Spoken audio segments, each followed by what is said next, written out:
जय जय श्री सीता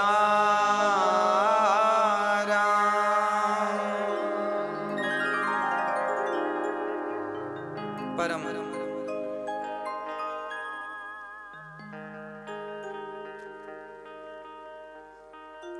परम मंगलमय परात्पर अखिलेश्वर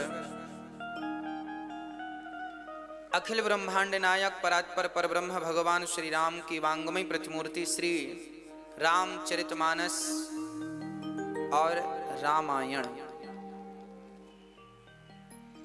आप सभी भक्तों के हृदय में भगवान का पावन श्री सीताराम नाम भगवान का पावन दर्शन करते हुए ये दास अनिरुद्ध आप सभी भक्तों को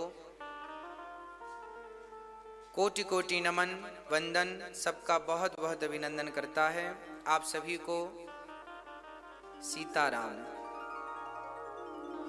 आप सभी को जो कि आप सभी माताएं सीता स्वरूप हैं, पुरुष राम स्वरूप हैं, आप सभी को ये दास नमन वंदन करता है। प्रिय भक्तों, भगवान श्री राम जी की कथा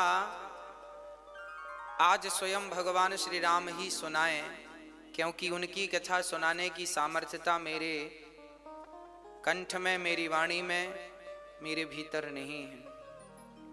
प्रार्थना करते हैं, हे प्रभु आप ही अपनी कथा सुनाएं, आप ही अपनी कथा सुने। ना तो भगवान की कथा सुनाने की शक्ति है, ना तो सुनने की सामर्थ्यता है। कहाँ ही सुना ही बहुविधि सब संता। ना तो हम कहने वाले हैं, ना तो हम सुनने वाले हैं। कहने वाले भी राम और सुनने वाले भी राम। वर्णानामर्थ संघानाम रसानां छन्दसामपि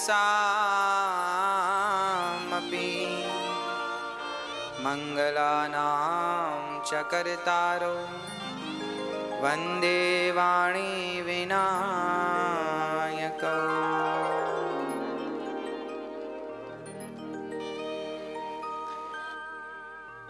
रामचरितमानस देखिए, हमारे भारत में दो ग्रंथ पाए जाते हैं।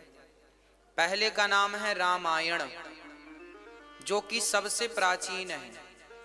महाभारत से भी पहले रामायण लिखी गई थी। ये सब अनादि ग्रंथ हैं। सबसे प्राचीन ग्रंथ है रामायण, जिसे श्री वाल्मीकि जी ने लिखा है। वाल्मीकि कृत रामायण। पर वो रामायण पूरी संस्कृत में है। उसे समझने वाले इस कलयुग में नहीं थे, उसका अर्थ करने वाले इस कलयुग में नहीं थे। राम का नाम घर घर लेने वाले इस कलयुग में लोग नहीं थे। तब वही वाल्मीकि जी इस कलयुग में गोस्वामी श्री तुलसीदास जी बन करके प्रकट भये और उन्होंने वाल्मीकि रामायण जो संस्कृत में थी उसका हिंदी अनुवाद कर दिया। अवधी भाषा में गोस्वामी श्री तुलसीदास जी ने अपने ग्रंथ का नाम अलग रखा। सबने रामायण लिखी हैं। वाल्मीकि कृत रामायण, आनंद रामायण, भुसुंडी रामायण, हनुमान नारायण रामायण।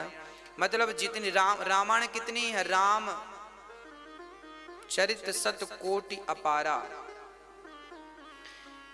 शास्त्रों में वर्णन मिलता है कि भगवान श्री राम ने जब लंका में चढ़ाई की तो राम के साथ जितने बंदर भालू थे, राम के जितने सहयोगी थे, उन सब ने एक एक रामायण लिखी। सबको अच्छा लगा कि भाई रामचरित्र हम भी लिखें, क्योंकि राम ऐसे आदर्शवान थे कि राम का जीवन, राम का चरित्र सब धारण करना चाहते थे, अनुकरणीय था। तो भगवान श्री राम जितने बंदर भालुओं पर उन्होंने अनुग्रह किया, कृपा की, सबने एक एक रामायण लिखी। यहां तक कि देवताओं ने भी रामायण लिखी। तो सबकी मिलाकर कोटि 1 करोड़ रामायण हो गई। 1 करोड़ लोगों ने अपने अपने ढंग से राम जी का वर्णन किया, सबने लिखा। जो राम को देखता वो राम के बारे में लिखने लग जाता। अच्छा, लिखता क्यों? उन्हें लगता, अच्छा याद रखना, हम जो बात कहते हैं वो कही हुई बात कल तक विस्मरण हो जाती है, भूल जाती है। कहते हैं ना 100 बका पर 1 लिखा। तो बकवास मतलब बोलने से ज्यादा महत्व है लिखने का। लिख दो तो अमर हो गई वो चीज। तो जो राम को देखता वो इतना प्रभावित होता राम से। कोई राम, अच्छा देखो राम जी का जीवन तो बड़ा था, सबको थोड़ी ज्ञान था कि राम जी का जन्म कब हुआ, कैसे हुआ, कहाँ हुआ, बचपन में कौन कौन सी लीलाएं की। पर जिसने जितना देखा उसने उतना लिख दिया। कोई राम जी की सुंदरता लिख रहा है, कोई राम जी के संस्कार लिख रहे हैं, कोई राम जी के गुण लिख रहे हैं, कोई राम जी के सुंदर लीलाओं का वर्णन कर रहे हैं। ऐसे 1 करोड़ रामायण हो गई। तो गोस्वामी तुलसीदास जी ने फिर रामायण नहीं लिखी, उन्होंने रामचरितमानस लिखी। ये जो ग्रंथ हम आपको सुना रहे हैं ये रामायण नहीं है। ये कौन सा ग्रंथ है? रामचरितमानस, जिसका हम गांव गांव में घर घर में पाठ करते हैं। वाल्मीकि रामायण तो संस्कृत से है, फिर गोस्वामी जी ने इसे सरल भाषा में, अवधी भाषा में लिखा है। अच्छा, रामायण का अर्थ क्या है? रामायण, राम का अयन बराबर रामायण, मतलब राम का घर। जो राम का घर हो, जहां राम रहते हो, उसे रामायण कहते हैं। रामायण, जहां राम हो उसे रामायण कहते हैं। राम का घर क्या है? मंदिर। भगवान हमारे लिए जो मंदिर है राम का, वो राम के लिए क्या है? उनका, हमारे लिए मंदिर है, उनके लिए घर है।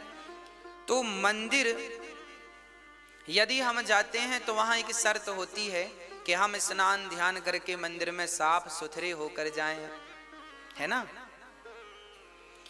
तो रामायण पढ़ने का अधिकारी कौन? जो विचारों से साफ सुथरा हो, जो पवित्र हो चुका हो मन से। वो प्रवेश कहां करे? रामायण में।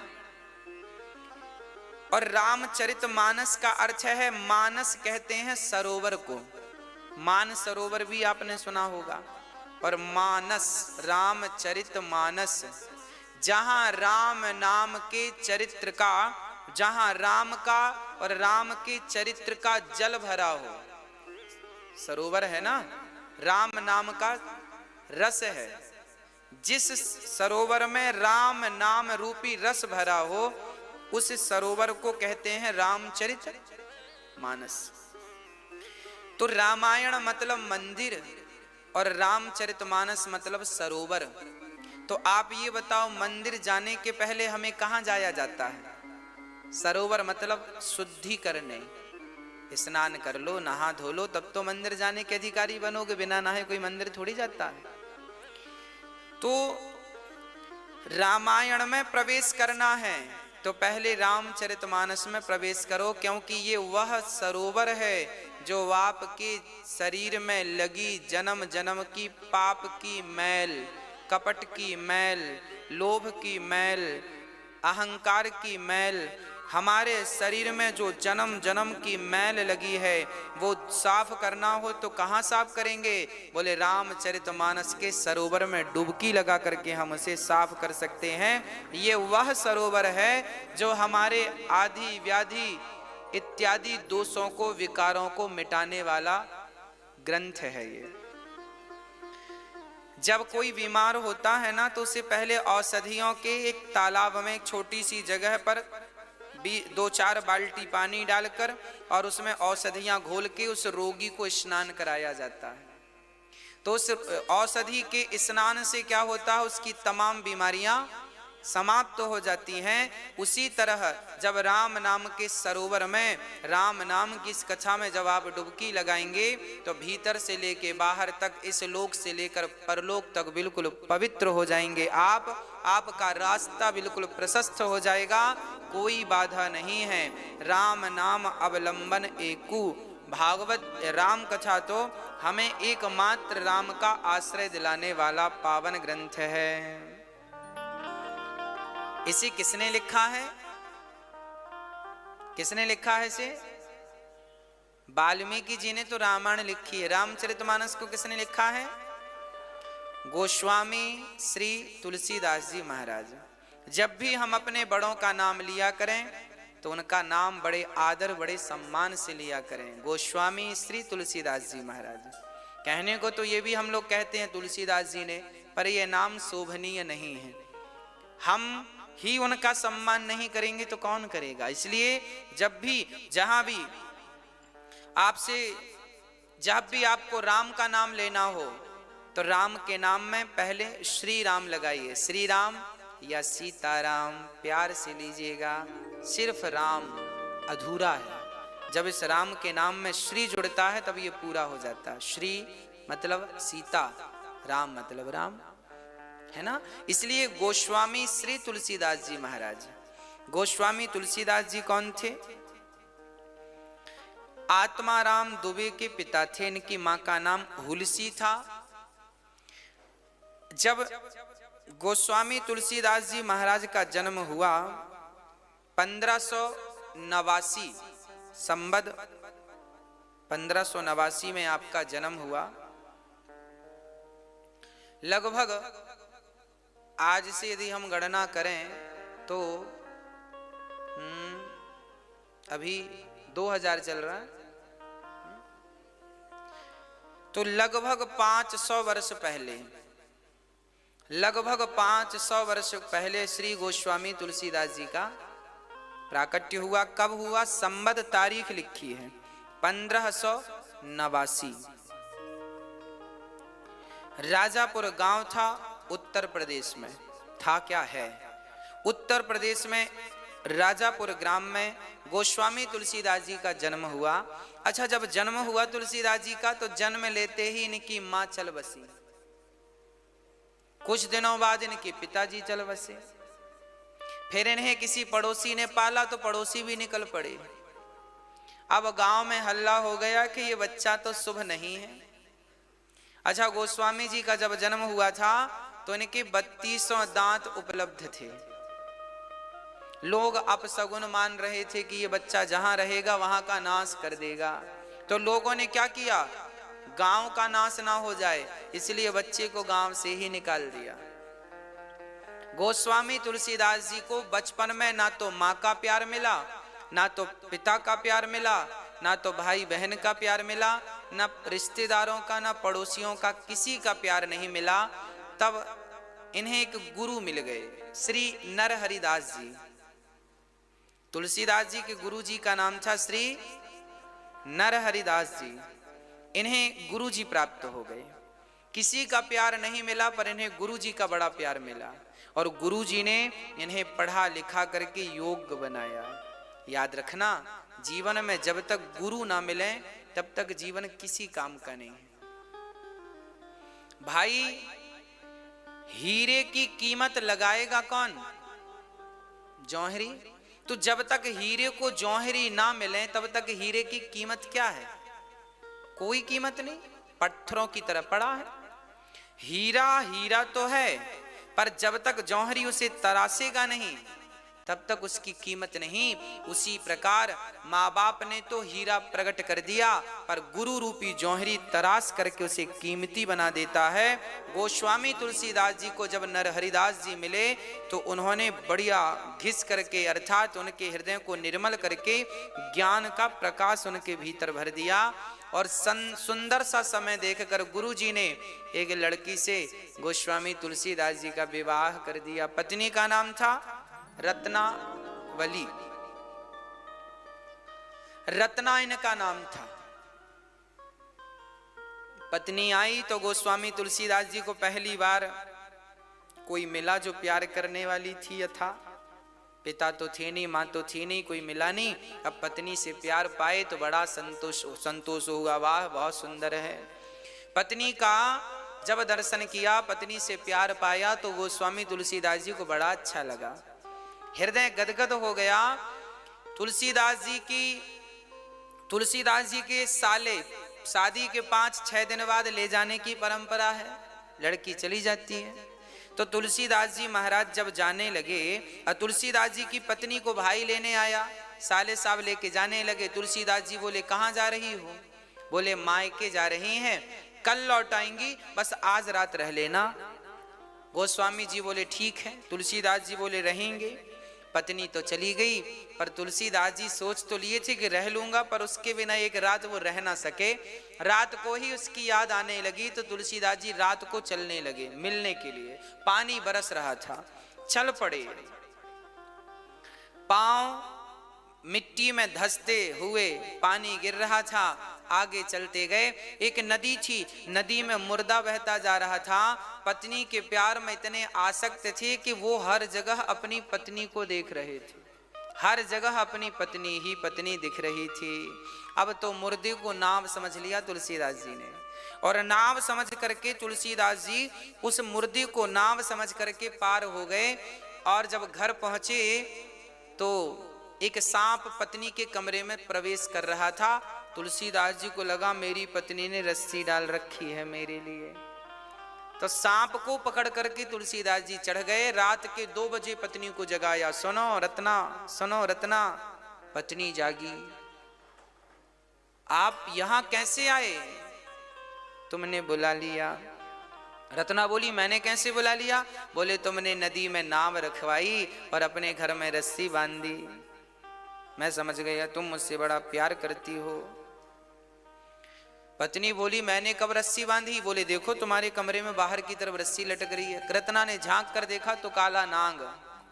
डर गई, और रत्ना ने जो जवाब दिया, स्वामी जी जितना प्यार आपने हमसे किया, जितनी लगन हमसे लगाई, इतनी भगवान से लगाई होती तो कल्याण हो गया होता। बस पत्नी के ये वचन थे कि हृदय विदीर्ण हो गया गोस्वामी तुलसीदास जी का। पलटते हुए तुलसीदास जी ने पलट कर नहीं देखा, उल्टे पांव जस के तस वापस आए और सब कुछ त्याग करके भगवान श्री राम के चरणों में आ गए और सीताराम सीताराम सीताराम सीताराम जपने लगे। गोस्वामी जी ने जपना शुरू कर दिया। पत्नी के एक शब्द ने तुलसीदास जी को वैरागी बना दिया। क्या कहा? जितना प्यार हमसे करते हो इतना भगवान से करो। आप लोग भी अपने पतियों को कहा करो कि हमसे प्यार करते हो, भगवान से करो। कहते हो कि नहीं मैया जी? आपको डर लगता है सचमुच तुलसीदास ना हो जाए कहीं कह दिया और तुलसीदास हो गए तो, इसलिए माता नहीं कहती। तुलसीदास को तुलसीदास बनाने में उनकी पत्नी का बहुत बड़ा योगदान था। अच्छा, तुलसीदास जी इतने बड़े भक्त कैसे बन गए? तुलसीदास जी इतने बड़े भक्त इसलिए बन गए क्योंकि तुलसीदास जी अच्छे प्रेमी थे। जिनको प्रेम करना आता है उनको भगवान को प्राप्त करने में कठिनाई नहीं है। देखो, प्रेम करना तुलसीदास जी को आता था, बस बात यह थी कि वो प्रेम पत्नी से करते थे। अब पत्नी के एक मर्म वचन ने पत्नी ने भगवान की तरफ मोड़ दिया। भाई, गाड़ी चल रही है बड़ी स्पीड में, वो सीधी जाएगी तो सीधा लक्ष्य प्राप्त करेगी, और थोड़ा सा टर्न कर दोगे तो वो चल तो रही है, चाहे वो आप सीधा ले जाओ या इस तरफ ले जाओ। अब कहां ले जाना है मर्जी आपकी। प्रेम आपसे आता है करना। अब आप दुनियादारी से, दुनिया के लोगों से प्रेम करते हैं तो वो प्रेम नरक की तरफ ले जाता है, और वही प्रेम भगवान के चरणों में हो जाए तो वो मोक्ष की प्राप्ति करा देने वाला प्रेम बन जाता है। राम ही केवल प्रेम प्यारा, और तुलसीदास जी प्रेम करना जानते थे। पत्नी से प्रेम किया, फिर धीरे से भगवान से। जो प्रेम पत्नी से था, फिर पत्नी की जगह उन्होंने भगवान को खड़ा कर लिया, तो प्रेम भगवान से हो गया। आप लोग भी जहां प्रेम करते हैं, अच्छा आप लोग किन से प्रेम करते हैं? आप लोग करते हैं कि नहीं अपने पति से प्रेम? नहीं, पति से नहीं करते, भगवान से बस करते हो। अरे जिनके हैं वो तो बताएं। हाँ, जिनसे प्रेम आप करते हैं, यदि आप अपने बेटे से प्रेम करते हैं तो बेटे की जगह भगवान को खड़ा करो। आप पति से प्रेम करते हैं तो पति की जगह भगवान को खड़ा। आप पत्नी से प्रेम करते हैं तो पत्नी की जगह। आप दुकान पैसों से प्रेम करते हैं तो उसकी जगह। जिससे हम प्रेम करते हैं उसी जगह भगवान को खड़ा कर लेने से क्या होगा? वो प्रेम भगवान से माना जाएगा और उस प्रेम से कल्याण हो जाएगा। वो प्रेम पावन हो जाएगा, वो प्रेम पवित्र हो जाएगा। तो गोस्वामी जी ने बड़े भाव से, बड़े सुंदर ढंग से रामचरितमानस की आपने रचना की। बड़े सुंदर ढंग से आपने लिखा। क्या लिखा है गोस्वामी जी ने? गोस्वामी जी ने सबसे पहले श्लोक लिखे हैं। वर्णानाम अर्थ संघानाम। गोस्वामी तुलसीदास जी को भगवान का दर्शन किसने कराया पता है? हनुमान जी ने। और हनुमान जी का दर्शन किसने कराया? एक प्रेत ने कराया था। गोस्वामी जी रोज खुले में शौच करने जाते थे, तो शौच के बाद जो पानी बचता था उसे झाड़ियों में फेंक देते थे। रोज का नियम था, उसी रास्ते रोज जाना, पानी रोज फेंकना। उस झाड़ी में एक प्रेत रहता था, और जो प्रेत रहते हैं ना, भूत प्रेत, ये गंदा पानी ही पीते हैं, शौच इत्यादि का। तो लोग कहते हैं महाराज जी ये पहले भूत प्रेत ज्यादा थे, अब कम क्यों? अब हमने कहा प्यास से मर गए सब। पहले लोग खुले में जाते थे शौच करने, बचा फेंक देते थे तो कुछ 2-4 बूंद इन्हें मिल जाती थी। अब सबके घर में टॉयलेट बन गई है तो सब प्यास से मर गए सब। सब प्रेत मर गए। अच्छा है। गोस्वामी तुलसीदास जी रोज पानी फेंकते। एक दिन वो पानी डाला उन्होंने कि प्रेत वहां से प्रकट हो गया। बोला प्रेत, बाबा मैं तृप्त हो गया, तुमने मेरी रोज प्यास बुझाई है, अब मेरा मोक्ष होने वाला है। अब बताओ, तुमने मेरी सेवा की है, पानी पिलाकर बताओ मैं तुम्हें क्या वरदान दूं, कुछ मांग लो। तुलसीदास जी ने कहा भैया यदि कुछ देना चाहते हो तो मुझे राम का दर्शन करा दो। देखो सच कहता हूं, हमसे यदि मांगना आ गया तो भगवान को देने में बड़ा अच्छा लगता है। तुलसीदास जी प्रेत से बहुत कुछ मांग सकते थे, धन दौलत तो वो यूं ही चुटकियों में दे देता, पर तुलसीदास जी ने मांगा क्या? हमें राम का दर्शन करा दो। तब उस प्रेत ने कहा, तब उस प्रेत ने कह दिया कि आप जब कथा सुनाते हैं तो वहां पर जो बूढ़े से बुजुर्ग से एक वृद्ध पुरुष आते हैं, कंबल ओढ़कर, मक्खियां पास में रहती हैं, बस उनके चरण पकड़ लेना। उस रूप में रोज आपकी कथा सुनने श्री हनुमंत लाल जी आते हैं। अब तो गोस्वामी जी दंग रह गए, हे भगवान, कथा सुनने रोज हनुमान जी आते हैं? हाँ, जहां कथा होती है ना वहां हनुमान जी जरूर। राम कथा सुनबे को रसिया, राम लखन सीता मन। हनुमान जी बड़े रसिया हैं कथा के, खूब प्रेम से कथा सुनते हैं। तुलसीदास जी रोज कथा सुनाया करते थे तो हनुमान जी सुना करते थे। अब की बार जब गोस्वामी जी ने कथा सुनाई तो तुलसीदास जी महाराज ने देखा कि सचमुच एक बुजुर्ग बैठा है। जब कथा पूरी हुई, सारे श्रोता प्रसाद लेकर जाने लगे तो तुलसीदास जी ने व्यास पीठ से उतर करके हनुमान जी के चरण पकड़ लिए। बाबा हमें दर्शन दो और हमें राम का दर्शन कराओ। उन्होंने कहा, व्यास जी आप तो भगवान स्वरूप हैं, आपने तो कथा सुनाई और आप श्रोताओं की पांव पकड़ रहे हैं। हनुमान तुलसीदास जी बोले, बहानेबाजी मत करो प्रभु, आप बच के जा नहीं सकते, मैं समझ गया हूं आप भगवान हैं। तब हनुमान जी अपने यथार्थ रूप में प्रकट हो गए। तुलसीदास जी ने प्रणाम किया और हनुमान जी की कृपा से तुलसीदास जी को राम का ज्ञान हुआ। और अंत में गोस्वामी तुलसीदास जी चित्रकूट में बैठे थे। हनुमान जी से आज निवेदन किया कि आज हमें दर्शन कराओ। हनुमान जी बोले, राम तो आपके पास रोज आते हैं।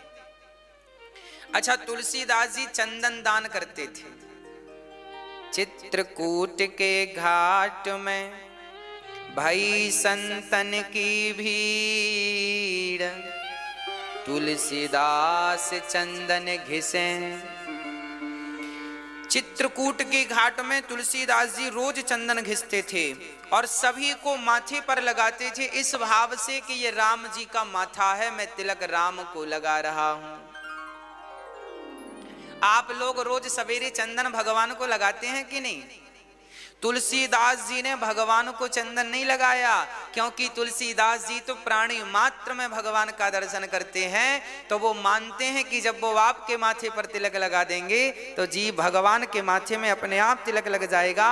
इसलिए गोस्वामी तुलसीदास जी सबको चंदन लगाते। एक दिन सचमुच राम सीता आए और राम लक्ष्मण आए और चंदन लगवा के जाने लगे। तब हनुमान जी तोता बन के बोले, चित्रकूट के घाट में भाई संतन की भीड़, तुलसीदास चंदन घिसे, तिलक लेत रघुवीर।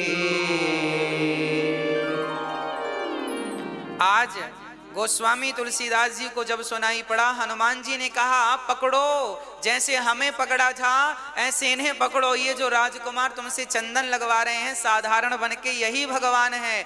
अब तुलसीदास जी का ध्यान भंग हुआ और चरणों में गिर पड़े तो भगवान श्री राम धनुष बाण लेकर प्रकट हो गए। तुलसीदास जी ने प्रत्यक्ष दर्शन कर लिया।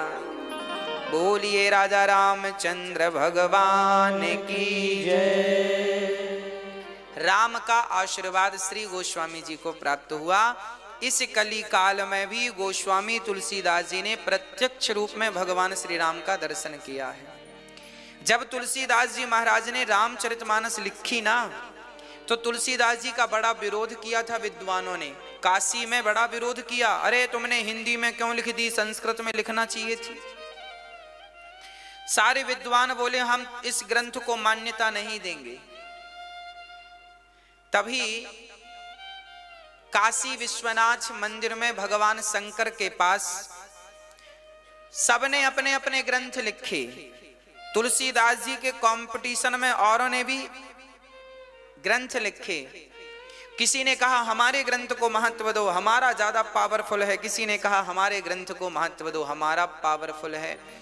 तब तुलसीदास जी की रामायण रामचरितमानस को काशी कि भगवान शिव की नगरी में, भगवान शिव की मंदिर में, वहां रामचरितमानस को सबसे नीचे रखा गया और अन्य लोगों के ग्रंथों को इनके ऊपर जमाया गया और दरवाजा बंद किया गया। बोले सुबह जो ग्रंथ सबसे ऊपर मिलेगा उसी को मान्यता दी जाएगी। ना हम निर्णय करें ना आप निर्णय करो, निर्णय भगवान शंकर करेंगे। पूरी रात कीर्तन हुआ श्री राम जय जय राम का। और वहां सुबह जब देखा गया तो तुलसीदास जी की रामचरितमानस को भगवान शंकर ने नीचे से निकालकर ऊपर रख दी और अपने सिग्नेचर कर दिए। सत्यम शिवम सुंदरम आपने साइन कर दिया, लिख दिया, यही सत्य है, यही शिवम, शिव मतलब कल्याणकारी, सत्यम यह सत्य है, यह कल्याणकारी है और यह सुंदर है, इससे सुंदर कुछ नहीं है।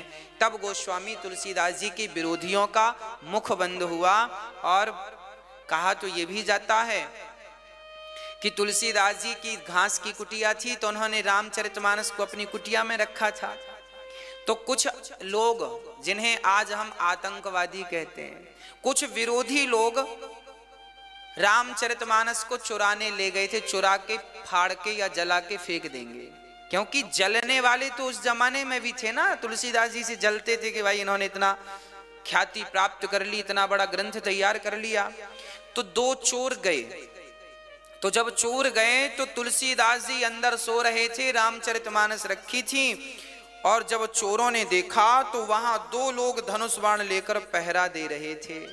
राम लक्ष्मण स्वयं इस ग्रंथ को इस धरती पर लाना चाहते हैं। राम स्वयं ये चाहते हैं कि ये ग्रंथ रामचरितमानस धरती पर आए, ताकि जन्म प्राणी मात्र का इस ग्रंथ से उद्धार हो, कल्याण हो। इसके रक्षक रखवाले स्वयं भगवान श्री राम बने।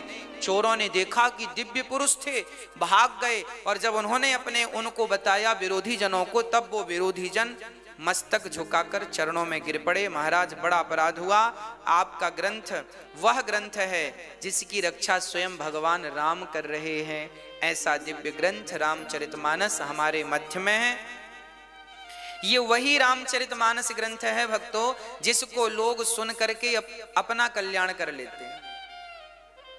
इसलिए अब गोस्वामी जी ने इस ग्रंथ में क्या लिखा है वो मैं आप तक पहुंचाता हूं। पहला वाक्य गोस्वामी जी का क्या है? गोस्वामी जी का पहला अक्षर है वा। वर्णानामर्थ संघानाम रसानाम छंदसामपि। गोस्वामी जी का पहला अक्षर वा शब्द से प्रारंभ हुआ। अच्छा, वा शब्द से क्यों? रामचरितमानस की शुरुआत वा शब्द से है, और भागवत में भी श्री सुखदेव भगवान भागवत को प्रारंभ करते हैं तो वा शब्द से। वरीयाने सते प्रश्न,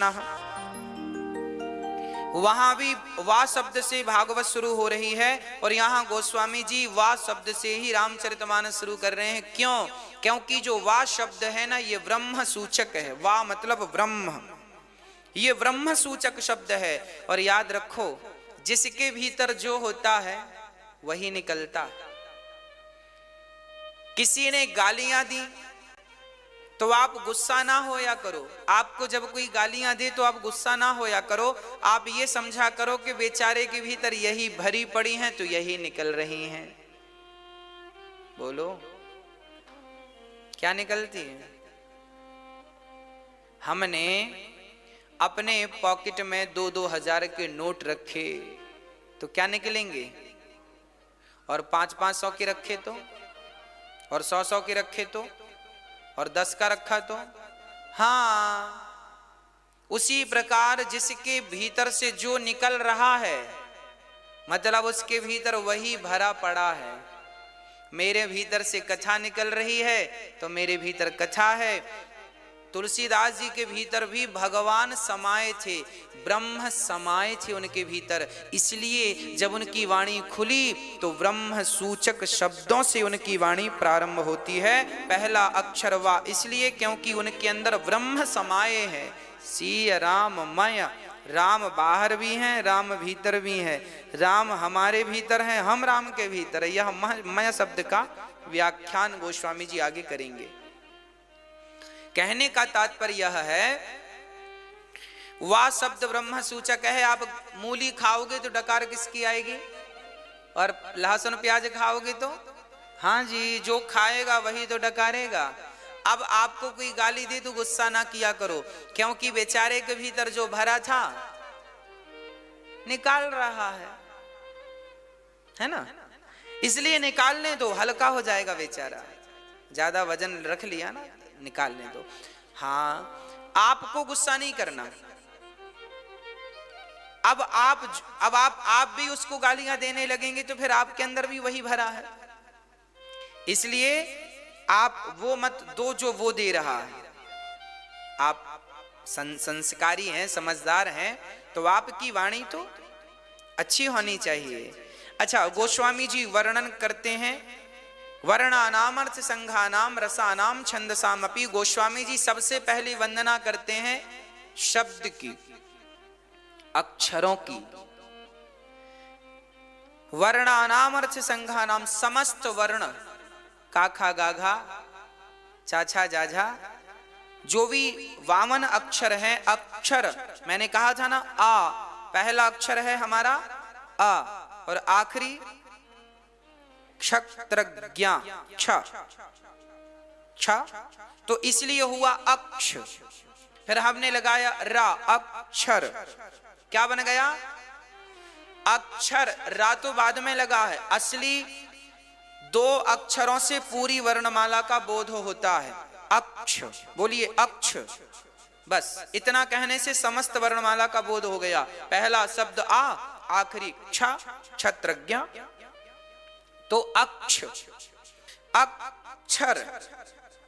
तो गोस्वामी जी पहली वंदना किसकी करते हैं? अक्षरों की, क्योंकि रामचरितमानस का बोध हमें किससे होगा? अक्षरों से ही तो होगा भाई। हम विद्वान कहां से होते हैं? अक्षरों से तो होते हैं। काखा गाघा भी तो अक्षर पढ़ा हमने, देखो आपके बीच में बैठने का अवसर मिला। भाई इस दुनिया में बिना अक्षर का कुछ नहीं। तबला भी सीखते हैं ना तो उसमें भी अक्षर होते हैं। तबला बजता ना, धागे न तीना कदे न, धागे न तीना कदे न, धागे न, देखो अक्षर है।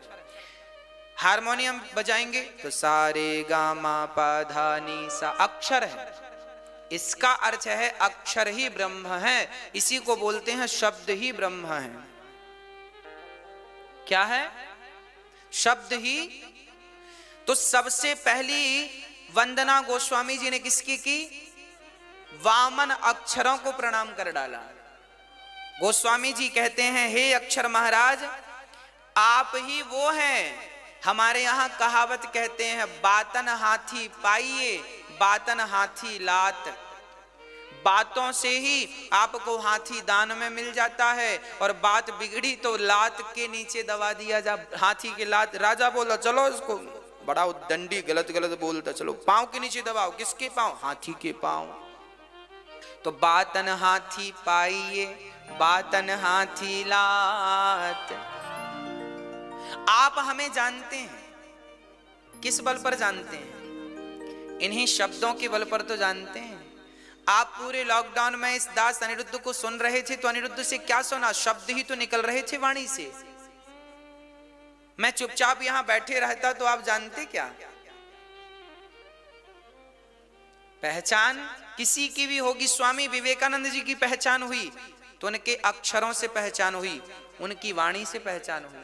इसलिए यहां आगे लिख रहे हैं, मंगला नाम चकरतारऊ वंदे वाणी विनायकऊ। वाणी की अधिष्ठात्री माता सरस्वती को मैं वंदना करता हूं, और फिर गणेश जी को बाद में वंदना करता हूं। गोस्वामी, सब लोग पहले गणेश जी की वंदना करते हैं, बाद में सरस्वती की वंदना करते हैं, पर गोस्वामी जी ने पहले सरस्वती की वंदना की, बाद में गणेश जी की। किसी ने कहा ऐसा उल्टा क्यों कर दिया? तब गोस्वामी जी ने कहा कि गणेश जी बड़े हैं, गणेश जी बड़े हैं। ये ज्ञान हमें किससे हुआ? बोलो। गणेश जी प्रथम पूजनीय हैं। ये ज्ञान हमें कहां से हुआ? सरस्वती से हुआ। हमें विद्या ना पढ़ाई जाती, हमें सरस्वती की कृपा ना होती तो हम कैसे जान पाते कि गणेश जी प्रथम पूजनीय है? गणेश जी प्रथम पूजनीय है, इसका बोध माता सरस्वती कराती हैं। इसलिए वाणी विनायक, पहले सरस्वती की वंदना, फिर सरस्वती ने जिन जिन का परिचय कराया, भाई हमें ज्ञान होता गया होता गया। तो पहले ज्ञान नहीं था। छोटे से बच्चे को क्या पता गणेश जी कौन है, इनकी पहले पूजा क्यों की जाती है? पर जो सरस्वती की कृपा से हमें बोध हुआ कि गणेश जी प्रथम वंदनीय हैं, तो गणेश जी की वंदना गोस्वामी जी पहले माता सरस्वती की वंदना कर रहे हैं अक्षरों के साथ, फिर वंदना कर रहे हैं गणेश जी की। अच्छा, गणेश जी की वंदना क्यों की जाती है? क्योंकि गणेश जी बुद्धि के देवता हैं। गणेश जी प्रथम पूजनीय क्यों हैं? क्योंकि गणेश जी एक ऐसे हैं जो अपनी माता पिता को महत्व देते हैं। कार्तिकेय जी और गणेश जी दोनों से कहा गया, जाओ पृथ्वी की परिक्रमा लगा कर आओ। तो कार्तिकेय जी तो मयूर पर बैठकर चल पड़े परिक्रमा लगाने, पर गणेश जी ने तो शंकर पार्वती की परिक्रमा लगाई। तो शंकर पार्वती की एक परिक्रमा